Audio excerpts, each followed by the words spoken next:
Okay, we're gonna take you on a trip of the garden this morning. It's overcast, kind of cold, cold, chilly for this time of year. There's the sheep and the sheepdog. They think I'm gonna feed them, but I'm not. This is just a garden run. There's one of my Muscovies. Hi, Muscovy.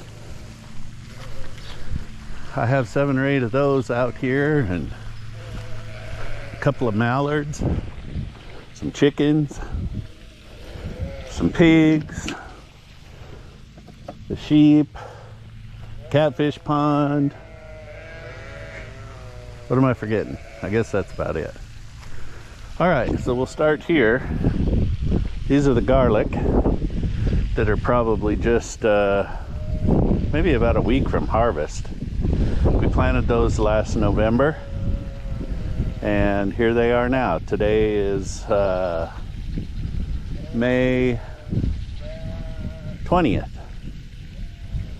Next to the garlic here are the potatoes. I think I had a Muscovy jump in here. Oh, what the heck was that? Creature.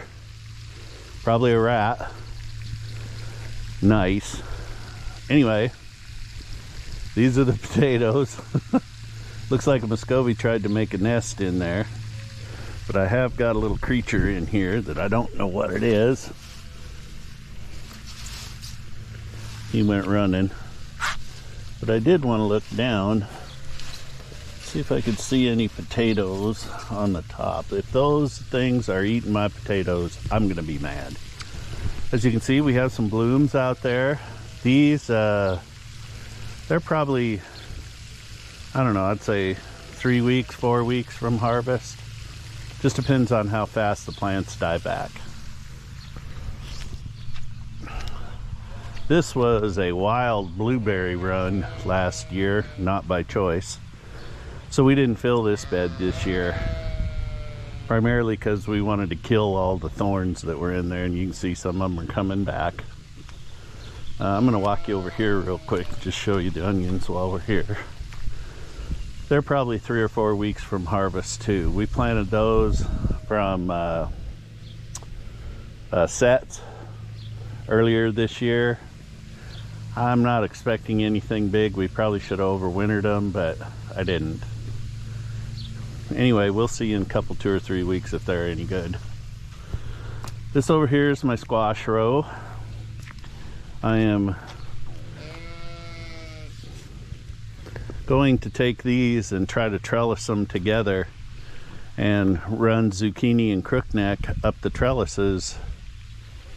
I don't know, by looking at how lax that one is there, that may not work, but I'm gonna try.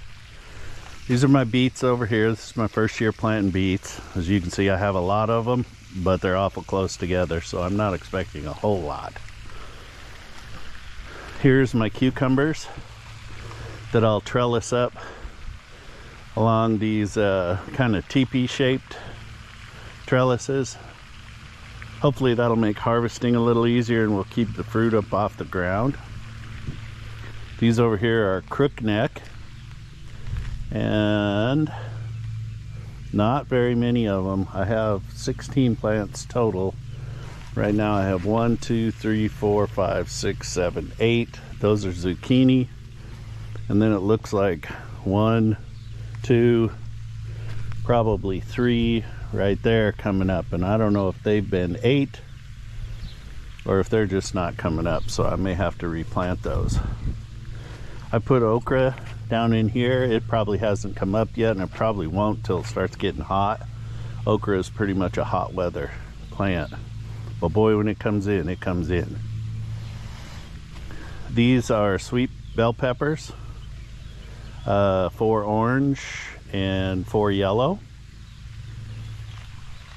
Over here, I have my indeterminate Sweet 100 cherry tomatoes. You can see there's quite a few blossoms on there. I don't see any fruit yet, but I'm trellising them on these strings, and it's my first year doing that. I am not suckering these at all. I will go in and remove some of the leaves that are touching the ground at a later date so as to not get disease on the plants. One of the best ways to get blight is to let those leaves lay on the ground, and then when it gets water, it splashes the dirt and the gunk up off the ground, and it gets on the leaves, and that's usually what sets it in. You'll see how I take care of them on my indeterminate real tomatoes over there. They say you shouldn't sucker cherry tomatoes, indeterminate cherry tomatoes, primarily because you get more fruit if you don't. And since there isn't a lot of energy that goes into making the little tomatoes versus the big heirloom tomatoes, you don't sucker them, you get more fruit. So that's what I'm going to do this year and see how it all works out. Here I have some more okra. It looks like I have one trying to come up there already. Ah, there's one up right there too. These right here are jalapenos. I have one on the vine, you can see. So they're doing well. And here's my other indeterminates. I put marigolds between all of the plants this year in an effort to thwart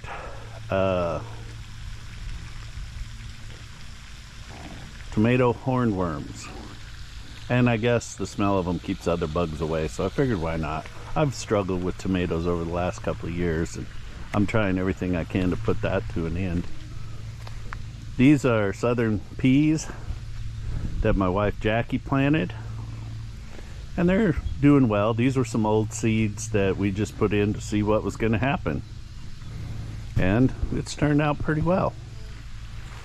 These over here are butternut squash, and I'm probably going to try to trellis them too. I may go down and get some more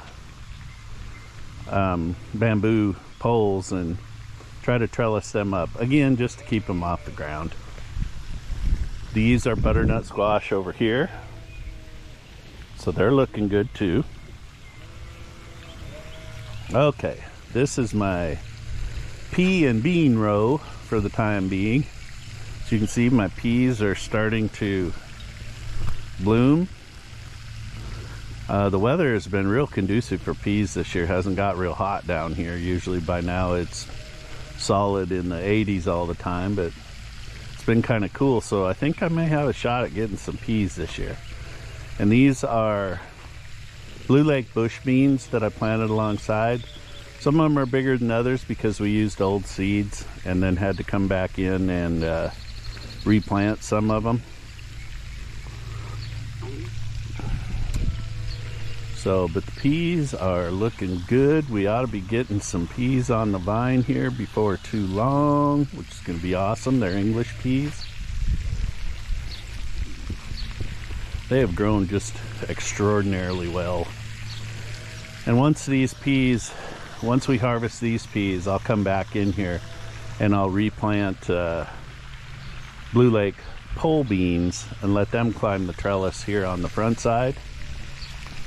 And then to help them out on the back side, I'm gonna go ahead and along this back row right down here, if you can see that right here, I'll plant okra.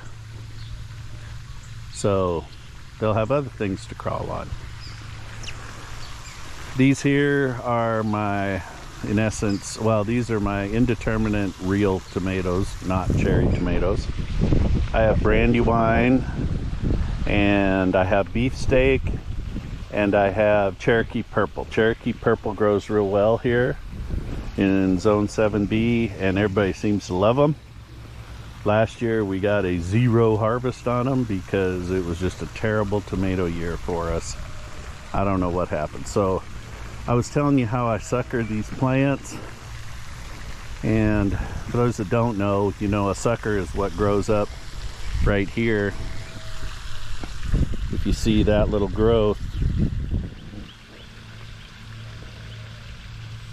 right there, that's a sucker.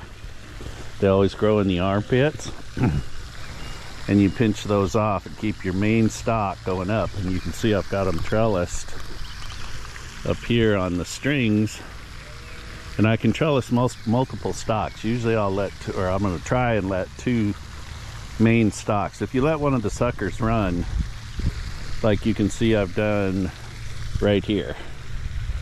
See that sucker right there, how he's crawling up?